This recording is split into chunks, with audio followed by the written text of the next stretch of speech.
エリと言います。カレーの時間をここで歌っちゃうぞという企画で押しかけました。町長よろしくお願いします。オッケー、みんな行くぞ。ワン、ツー、スリー、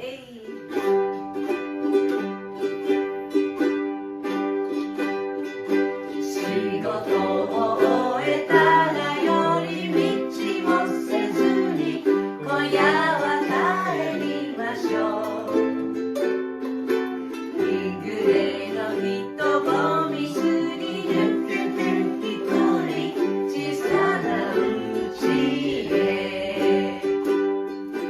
昨夜は泣けたよ玉ねぎ刻んで、それは大事なこと。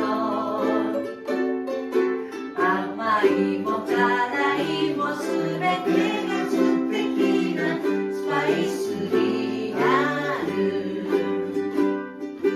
一晩寝かせてる君のまずいへと幸せに酔いしめよう。おいしいカレーの時間。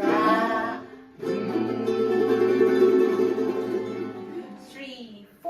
仕事を終えたら誘いも断り今夜は帰りましょう。思い出すだけで笑顔に戻れる魔法にかかってる。